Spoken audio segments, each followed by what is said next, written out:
ধনিয়া পাতা, একটা নাইস ফ্লেভার আসবে। মাছগুলো ধুয়ে পরে হলুদ দিয়ে আমি মাথায় রাখছিলাম। টকের মাছ আমি ভাজবো না। আয়াদ অলরেডি তার মিলডিল ছিল, এটা হ্যাঁ মিলডিল আনছে। কি করব সেটা হচ্ছে হলুদ দিয়ে দিব, জাস্ট এটুকুই, আর কিছু না। এভাবে আমি চুলার পরে এখন বসাই দিব। আসসালামু আলাইকুম, কেমন আছেন সবাই? আমরা তো আলহামদুলিল্লাহ ভালো আছি। তো আজকে আরেকটা ব্লগ নিয়ে চলে আসছি। আজকে অলরেডি আমি রান্নাবাড়া করে ফেলছি, খাওয়া দাওয়া করে ফেলছি। আজকে মজার অনেকদিন পরে মনে হলো যে মজার মজার কয়েকটা খাবার রান্না করছি। আমি রান্না করে তারপরে ঘর বাড়ি গোছগাছ করে শাওয়ার করে আসছি। এখন দেখি আয়াদ বাইরে গেছিল আপনার ইব্রাহিম ভাইয়ের সাথে, টুকিটাকি শপিং করে নিয়ে আসছে। সে নাকি তার ডিনার কিনে নিয়ে আসছে। তাহলে আপনার ভিডিওটা দেখে আসতে থাকেন আর আমি দেখে ফেলি যে তারা ডিনারে কিনে আসছে। আমার মনে হয় আমি বেশ কিছুদিন পরে, মানে কয়েক মাস পরে পরোটা খাচ্ছি। আমি খাইনি কিন্তু অনেকদিন পরোটা। আর গুড় দিয়ে চিতই পিঠা বানাই না আমরা অনেকদিন। তো এখানে সকাল সকাল নাস্তা করে হচ্ছে বাইরে চলে যাবে, গুড় আর পরোটা খাচ্ছে। আমি তো আমার খেজুরের গুড়, আর আমি তো উইটাবিক্স খেয়ে ফেলছি। রান্না করতে চলে আসছি। তো এখানে চিংড়ি মাছটা ধুয়ে কুটে শাকের ভিতর দিয়ে দিয়েছি, আর রুই মাছ ভেজাইছি। রুই মাছ মচমচে করে ভাজি করব, আর সাথে হচ্ছে একটু টমেটো দিয়ে রান্না করব। তো প্রথমে আমি শাকটা বসাই দিই।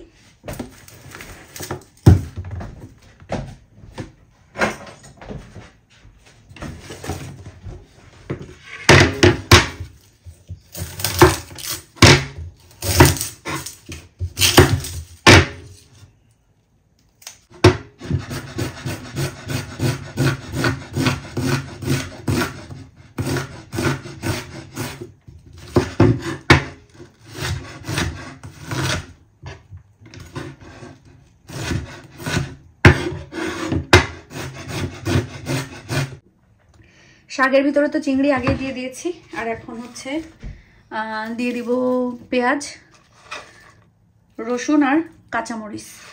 পেঁয়াজ, রসুন, কাঁচামরিচ। ওই দিন যে আমি যেভাবে শাক বসাইছি ওটা নাকি সবার কাছে অনেক বেশি মজা লেগেছে, তো এই জন্য আজকেও ভাবলাম ওইভাবেই বসাই। তো প্রথমেই বেশি না, একটু লবণ দিব, কারণ শাকে কিন্তু লবণ বেশি হয়েই যায়, কারণ শাকটা একটুখানি হয়ে যাবে। আর আমি কি করব সেটা হচ্ছে হলুদ দিয়ে দিব, জাস্ট এটুকুই, আর কিছু না। এভাবে আমি চুলার পরে এখন বসাই দিব। জোহরের আজানও দিয়ে দিয়েছে। জানেন আজকে আমার কাছে কেন বাংলাদেশ ফিল হচ্ছে? মেবি আজকে বাংলাদেশের অনেক স্মৃতিচারণ করছে, এই জন্য।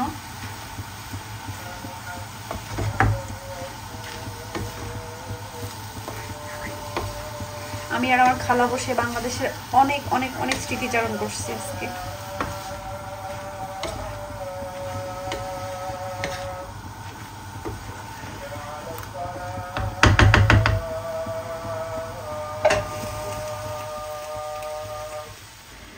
শাকটা হয়ে আসছে, এখন জাস্ট পানিটা আর একটু শুকাইলে। পানি কিন্তু আমি ওরকম দেইনি, জাস্ট হালকা একটু দিছি, আর শাক থেকে পানি বের হয়েছে। তো একটু পানিটা শুকায় আসুক, নামাই ফেলবো। টমেটো টকের জন্য এখানে আমি টমেটোগুলো কেটে নিব। টমেটোটা জাস্ট 4 ফালি করে, একটা টমেটো থেকে 4 ফালি। টমেটোগুলো বেশি পাকা না, একটু কেমন কাঁচা কাঁচা। টক হবে কিনা জানি না, যদিও এক্সট্রা টক ব্যবহার করি আমি। অনেকদিন পরেই আমি টমেটোর টকটা রান্না করবো। মাছগুলোকে সুন্দর করে ধুয়ে লবণ পানিতে ভিজাই রাখছি। এগুলা ভাজি করবো। এখানে ভাজির মাছ প্লাস হচ্ছে টকের মাছ আছে। টকে যেহেতু মাছ বেশি দিলে খাওয়া হয় না, ভাজিটা একটু খাওয়া হয়, এই জন্য ভাজি করবো বেশি, আর টকে দিব কম। আর এখানে বেগুন ভাজি করব। বেগুনগুলোকে এইভাবে বেগুন ভাজি অনেকদিন হচ্ছে খাই না, তো একদম চিকুন চিকুন করে আমি কুচু কুচু করে নিই।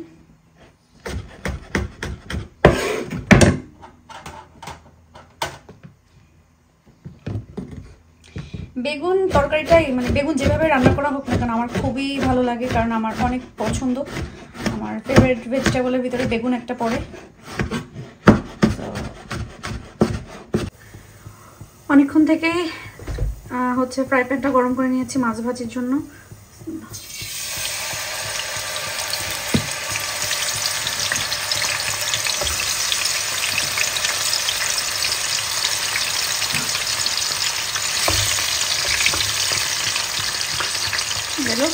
আর এখানে এই কয়েক পিস হচ্ছে রাখছি টমেটোর টকের জন্য। এখানে আমার কি বলে এটা, বেগুন কুচি করা শেষ, একটা আলু দিব। এখানে পেঁয়াজ আর রসুনটা আমি আগেই হচ্ছে একটু ভেজে একটু কষাই নিছি। এখন এক এক করে ভিতরে সব মশলা দিব। আমি টমেটোর টকটা এভাবে রান্না করি।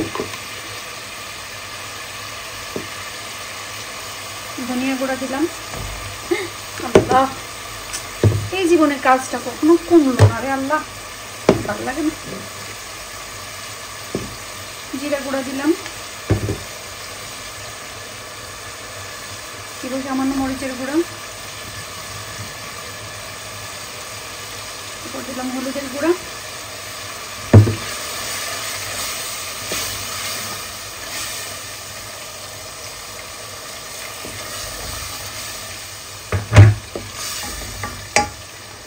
এখানে কতখানিকটা মশলা মানে ধনিয়া গুঁড়া পড়লো। মশলাটা কষাইতে হচ্ছে। এখন এর ভিতরে কেটে রাখা আলু আর টমেটো একসাথে দিয়ে দিব।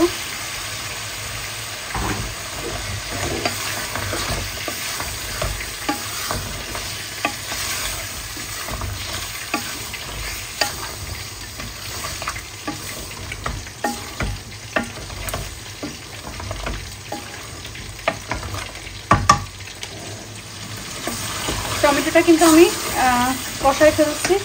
এর ভিতরে কি করব, এখন আমি মাছগুলো দিয়ে দেবো। মাছগুলো ধুয়ে পরে হলুদ দিয়ে আমি মাখায় রাখছিলাম। টকের মাছ আমি ভাজবো না,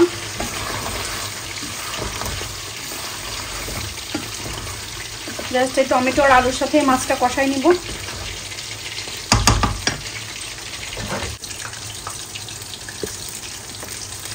আমি টকে পানি দিয়েছি, পানি একটু বেশি করেই দিতে হবে, কারণ মাছ জাল খাবে, টমেটো আলু সব জাল খেয়ে সুন্দর মজা। মানে টমেটোর টকটা হচ্ছে যত বেশি জাল খাওয়ানো হবে টকটা তত বেশি মজা হবে। তো আমি এখন পানি দিয়ে দিয়েছি, ঢেকে দিব। লবণটা একটু পরে চেক করব। আর এপাশে মাছটা উল্টাই দিই।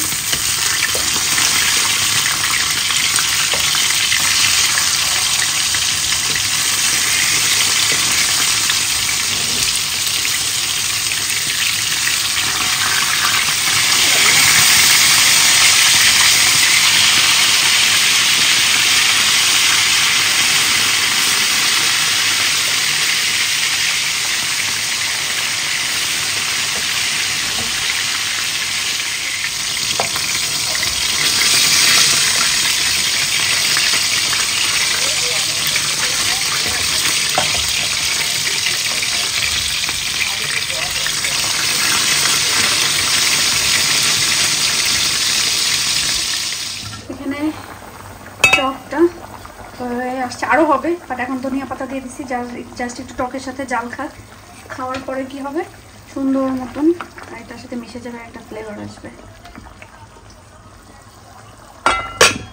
একটা ফ্রেশ লেমন চিপে দিব, তাহলে একটা টক টক ভাব আসবে, টকের কালারটাও সুন্দর আসবে। মাছের টোস্ট রেডি। আমার তো মাছের টোস্ট খুবই পছন্দ, যে মাছে আর কিছু অবশিষ্ট নাই আর কি। তো সবগুলা মাছে আমি টোস্ট বানাই ফেললাম। এই পাশটা একটু হোক।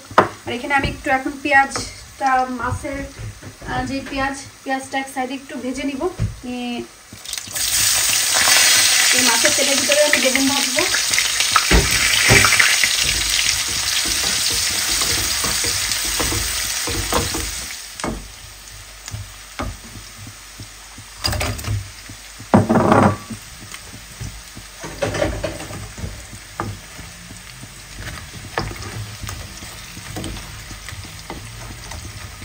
এই মাছ ভাজি দিয়ে গরম গরম ভাত দিয়ে খাইতে হবে, কি যে মজা লাগবে।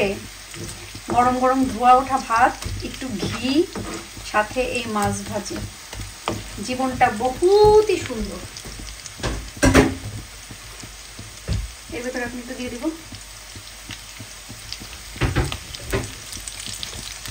ধনিয়া পাতা, একটা নাইস ফ্লেভার আসবে। এখানে একটু লবণ চেক করি। একদম লবণ হয় না।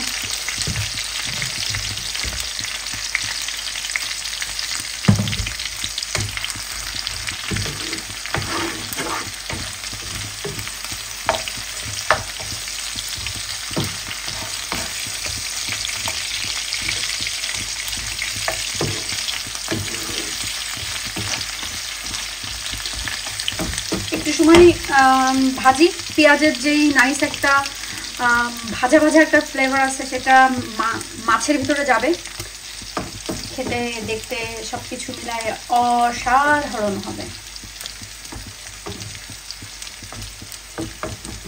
ভালোবাসি ভালোবাসি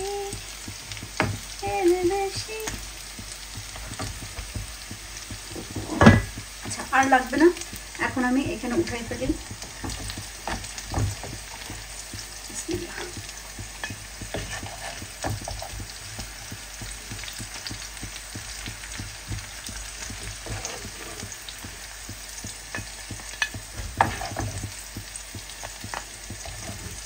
এরকম মাছ ভাজি কার কার পছন্দ বলেন তো? কার কার এরকম মোচমোচে মাছ ভাজি পছন্দ? আরে বাবারে। আচ্ছা, আমি আগে নামাই নি। এখানে এই মাছ ভাজার তেলের ভিতরে আমি বেগুন আর আলু দিয়ে দিলাম, সাথে কাঁচামরিচ, পেঁয়াজ সব দিয়ে দিচ্ছি।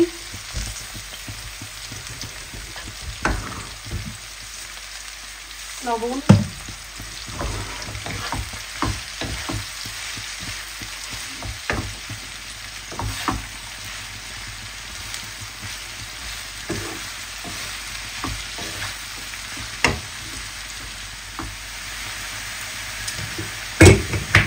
সামান্য হলুদ দিয়ে দিলাম।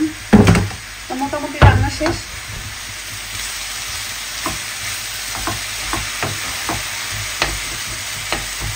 আজকে কোনো মাংসই রান্না করিনি, না মুরগি, না গরু, না খাসি, কোনো কিছুই না, মাছ এবং সবজি।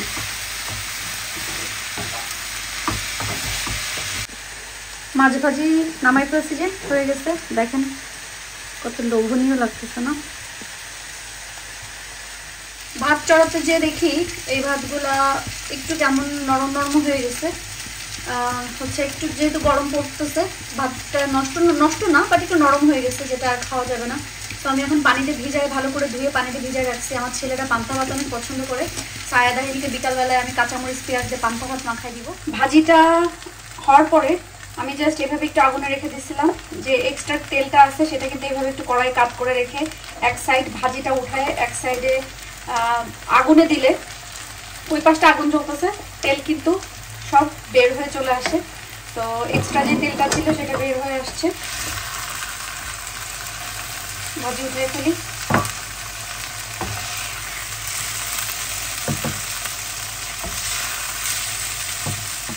বেগুন আলু দিয়ে ভাজি শেষ। 2টা বেগুন এতটুকু হয়েছে। সো বেগুন আর শাক আর মানুষের ভালোবাসা কখনো বিশ্বাস করবেন না। এখানে আয়াদ আহিল তো স্কুল থেকে চলে আসছে, ওদের জন্য ভাত নিয়ে নিচ্ছি। এটা হচ্ছে আহিলের জন্য। আর এখানে তো অলরেডি খাওয়া শুরু হয়ে গেছে। আয়াদ প্রথমে মাছ দেখাচ্ছে, তারপরে টমেটো স্যুপ নিবে, স্যুপ বলে আর কি ওরা, টমেটো টক দিয়ে। আর এই যে আমার মাছের টোস্ট খাচ্ছে সবাই। মাছের টোস্ট কেমন? মজা মজা? আমার এত টোস্ট লাগে না, এমনি মজা লাগে। যারা মাছ পছন্দ করে তাদের জন্য কোনো ব্যাপারই না। আয়াদ অলরেডি তার মিল ডিল ছিল। এটা হ্যাঁ মিল ডিল আছে। আচ্ছা, এটা ছিল টুনা স্যান্ডউইচ, তারপরে এই আচ্ছা এটা হচ্ছে টুনা স্যান্ডউইচ, আর এটা হচ্ছে ড্রিঙ্ক তোমার সাথে শেয়ার করবে, ডোন্ট ওয়ারি আহিল। আর আহিল পেয়েছে হচ্ছে ক্রিসপ, আয়াদ হচ্ছে এটা। আচ্ছা পায়েস এটা কি বের করবো? হ্যাঁ ক্রিম নিয়ে আসলে তো এখন তো আর মনে নেই, মনে তো থাকে না। দুধ দিয়ে ক্রিয়েট করতে পারো এটা না এখন মানে খেতে যখন খাওয়া হবে গরম করতে এখন দিব। না না। আর হচ্ছে সালাদের জন্য শুধু কিকুম্বার টমেটো নিয়ে আসছে, মিল্ক নিয়ে আসছে। এবছর লাল শাক আর উঠতেছে না, ওইগুলো তো সব হচ্ছে বেলের শাক। ওই দিন দিছিলাম, আবার মনে দিতে হবে। আমি গরম গাছলাম একটু বাড়া। আরে আল্লাহ কি উঠেছে, বাতিয়া শাক না এগুলো খাই লাগবে? হ্যাঁ আচ্ছা আচ্ছা ওকে রাইট। ও যে বেলের শাক ভরে গেছে। আচ্ছা এটাও বাতিয়া, এইগুলো তো বাতিয়া না। না না না এগুলো জঙ্গল। ও হালা। আমি কিন্তু লাল শাক চাষ করেছি, ভালো ফলন হয়েছে, বাট লাল হয় না, এটা সবুজ শাক হয়ে গেছে, খুবই বেশি ফলন। আর এই যে আমার গোলাপ গাছটা যে একদম ভুতা দিয়ে কেটে ফেলছে, ওটার এখান থেকে তুলে নিতে হবে। হ্যাঁ এটা আবার নতুন করে কুড়ি বের হচ্ছে। ওই যে হ্যাঁ পাতা বের হচ্ছে, তো এটাকে এখান থেকে কুড়ে ওই দেখুন একটা কেটে হ্যাঁ টবে নিতে হবে। আর এই যে গোলাপের ডাল, গোলাপের ডাল আমি চাইছি এই যে এটা এটা গোলাপের ডাল দিয়ে টবে আবার লাগায় দেখবা হয় কিনা। কারণ এই গোলাপটা অনেক সুন্দর, তাদের গোলাপগুলো সুন্দর। আচ্ছা তাগো গার্ডেনে পুরো একটা ইয়ে করে ফেলাইছে, এটা লাগে না, এটা কি যেন জাদুঘর সুন্দর, মানে সবকিছু আছে, মানে একের ভিতর তিন। পানি চেঞ্জ করছে যে মাছ কিন্তু এখন ভিতরে চলে গেছে, আগে একটু ভেসে ভেসে চলতো, কালকে চেঞ্জ করছে পানি। এই যে আমি এই ফুলের কথা বলছি, তারা তো লাগাইছে এই বছর, এই যে ঝরে গেছে। ও এইগুলা প্রতি বছর হয়। মোরগ ঠনঠনি হ্যাঁ, এই যে এখানে এখন আপনাদের ইব্রাহিম ভাইকে ভাত দিচ্ছি, সব তরকারি একটু একটু করে। আয়া দাহিল তো খেয়ে বেডে চলে গেছে, আমি তো খেয়ে ফেলছি সে বহুত আগেই। শাক আর চিংড়ি, শাক আসলে এইভাবে যেভাবে রান্না করি আজ কয়েকদিন এইভাবে রান্না করলে অনেক বেশি মজা লাগে। টক কি এর ভিতর দিব নাকি পরে, নাকি টক পরে? আজকে যে টমেটোর টকটা রান্না করছি, এক সময় এটা আমি কোনোভাবে রান্না করতে পারতাম না, মানে রান্না করলেও মজা হতো না। অনেকভাবে রান্না করছি, রান্না করার ট্রাই করছি, তো একভাবে রান্না করতে করতে করতে করতে খারাপ হইতে হইতে হইতে এখন নিজস্ব একটা মানে টক রান্না করার নিজস্ব একটা ইয়ে চলে আসছে। আমি এইভাবেই রান্না করি এবং এইভাবেই সবাই পছন্দ করে। আমি সব থেকে মজার টক কোথায় খাইছি, আমি তো ওইভাবে আসলে মাছ দেওয়া থাকে খাই না, বাট আমার কাছে কোকিল আপার টক রান্না মজা লাগে। কোকিল আপার টক রান্নাটা মজা আছে, মেনলি সিলেটের সবাই বলে ট্যাঙ্গা যেটা আর কি, ওটা মজা লাগে। এর ভিতরে সবাই আম সত্ত্ব দেয়, কেউ আম সেদ্ধ মানে শুকানোটা, কেউ আছে জলপাই দেয়, এক একজন এক একভাবে টক বানায়। আমি হচ্ছে লেবুর রসটা দিই, কারণ আমার কাছে এটাই ভালো লাগে। আর রান্না মানে আমি তাই আজকে রান্না করতে করতে চিন্তা করতেছি কি যে একসময় কি মানে আমি সিম আর আমার এখনো মনে আছে সিম আর চিংড়ি রান্না করে, সিমের বীজ আর চিংড়ি রান্না করছিলাম, যে কি বলবো, মানে সে যদি আপনারা খাইতেন আপনারা বেহুশ হয়ে কেটে কয়েকজন মনে পড়ে যাইতেন। আমার এখনো গন্ধটা নাকে লেগে আছে, মানে এমন বাজে হয়েছিল। খেতে তো পারিনি, পুরো চিংড়ি মাছ আর হচ্ছে সিমের বীজগুলো সব বিনে ফেলে দিতে হয়েছে। এখনো মনে আছে যে এত বড় বড় চিংড়ি ছিল, একটা লাল টকটকে হয়ে গেছিল, যে এখনো কোনো, বাট এখন এত বছর পরে আলহামদুলিল্লাহ এখন বেশ ভালো রান্না করতে পারি, চলে আর কি, খারাপ না। এই আমি যেন অন্যকে একটা কথা বলতে গেছিলাম, বাট ওটা খোলাই খেয়ে ফেলছি। এখন যেটা বলি সেটা হচ্ছে যে ভিডিও শেষ করে দিই, সবাই থাকেন ভালো। আমি ঘুমায় যাবো, অন্যদিন দিনে একটু রেস্ট নিই, আজকে রেস্ট নেওয়া হয়নি। সকালে সেই ঘুম থেকে উঠছি 6টা, সাড়ে 6টা, 7টার দিকে, আর তো ঘুমাইনি, বেডে একটু পিঠেও লাগাইনি। তো এখন বাজে আমাদের রাত 10টা 10। আমি একবারে ভিডিও শেষ করে উপরে চলে যাব, ভিডিও এডিট করব, আপলোড করবো, সবকিছু সেট টেট করতে করতেও 12টা বেজে যাবে, তখন আমি ঘুমাবো। আজকের মতন ভিডিও এখানে শেষ করে দিচ্ছি। সবাই ভালো থাকবেন, সুস্থ থাকবেন, আমাদের জন্য দোয়া করবেন, আর আমরা দোয়া করি যেন আপনারা সবাই যে যেখানে আছেন ভালো থাকবেন, সুস্থ থাকবেন এবং নিরাপদে থাকবেন। আল্লাহ হাফেজ।